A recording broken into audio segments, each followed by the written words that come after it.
Um bom dia, louvado seja teu nome, Jesus, para sempre seja louvado. Que a tua luz, a tua doce e suave paz permaneça conosco sempre. Agradecemos a Deus a oportunidade de nesse momento estarmos utilizando a palavra. E vamos dar continuidade ao nosso bom dia espiritual, através do estudo do O Livro dos Espíritos. Particularmente, nós estamos fazendo um reconhecimento dos principais pontos da doutrina espírita, para que venhamos dar continuidade às questões contidas no livro e um bom entendimento. Então, vejamos.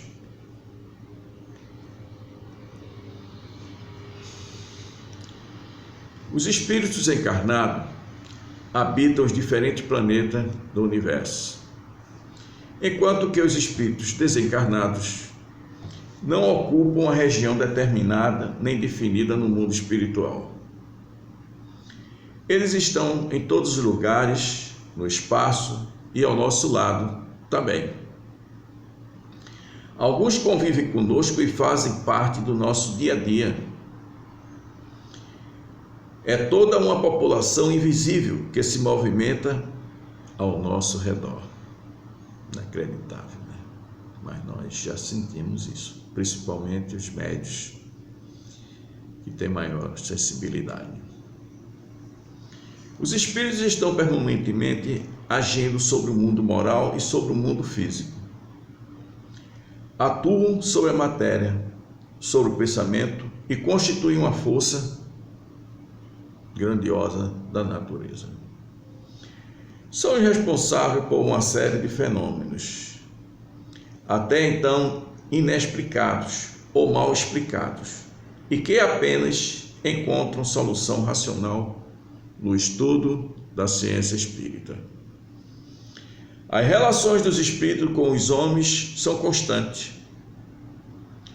Os bons espíritos nos estimulam para o bem, nos auxiliam nas provas da vida e nos ajudam a suportá-las com coragem e com resignação. Os maus procuram nos atrair para o mal, ficam felizes quando fracassamos e nos identificamos com eles. As comunicações dos espíritos com os homens são ocultas ou ostensivas. As comunicações ocultas ocorrem pela influência boa ou má. Exerce-se sobre nós, sem que tenhamos conhecimento. Cabe ao nosso julgamento distinguir as boas das más inspirações. As comunicações ostensivas ocorrem por meio da escrita, da fala ou por meio de outras manifestações materiais, quase sempre através dos médios, que lhes servem de instrumento. Os espíritos se manifestam espontaneamente ou por evocação. Todos os espíritos podem ser evocados, desde que aqueles que animam os homens simples, até os que animaram personagens mais ilustres, seja qual for a época em que tenham vivido. Podemos evocar o espírito de nossos parentes, amigos ou inimigos, e por meio de comunicações escritas ou verbais, obter conselhos e informações sobre a situação em que se encontra o mundo espiritual, sobre o qual pensam o nosso respeito, assim como as revelações que lhes sejam permitidas fazer-nos. Os espíritos são atraídos pela afinidade com a natureza moral do meio que os evoca. Os espíritos superiores sentem felizes com reuniões sérias, onde predomina o amor ao bem e ao desejo sincero das participantes de se instruírem e se melhorarem. A presença desses espíritos afasta os espíritos inferiores.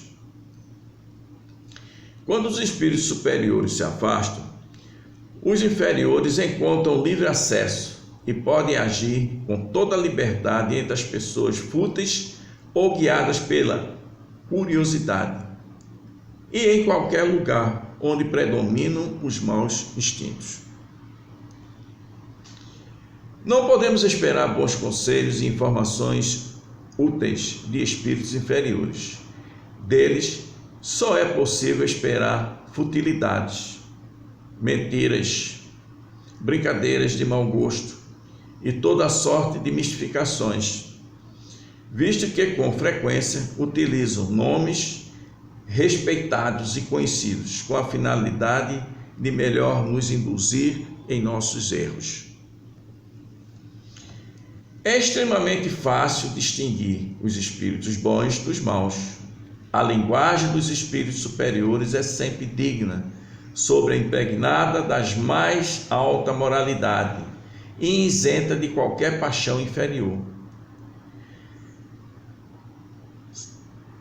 Seus conselhos revelam a mais pura sabedoria e sempre têm por objetivo o nosso aperfeiçoamento e o bem da humanidade.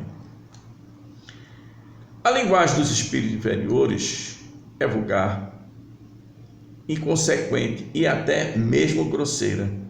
Se às vezes dizem coisas boas e verdadeiras, com maior frequência dizem coisas falsas e absurdas, por malícia ou por ignorância. Zombam da crudelidade dos homens e divertem-se à custa daqueles que lhes dirigem perguntas, incentivando-lhes a vaidade e alimentando seus desejos com falsas esperanças. As comunicações verdadeiramente sérias apenas ocorrem nos centros sérios, naqueles em que todos os membros se reúnem com o pensamento voltado para o bem, voltado para Deus. A moral dos espíritos superiores, assim como a do Cristo, se resume neste ensinamento evangélico: fazer aos outros o que gostaríamos que os outros nos fizessem, ou seja, fazer o bem e não o mal.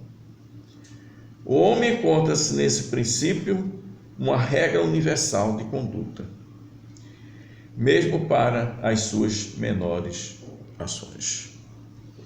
E assim, meus irmãos, concluímos com a segunda parte, relativo aos principais resumos da doutrina da ciência espírita. Teremos amanhã, se Deus quiser, uma terceira parte da conclusão desses principais pontos básicos, da doutrina espírita, para que possamos dar continuidade às perguntas do senhor Allan Kardec no Livro dos Espíritos. Desejamos assim que tenhamos um ótimo dia, um excelente domingo, com um bom final de semana, e que as energias de Jesus continuem sendo emanadas em todo o planeta, permitindo a harmonização, a cura dos processos de desvios morais e de desvios relativos à saúde. E assim concluímos essa manhã, desejando assim esse lindo dia para todos. Muito obrigado pela atenção.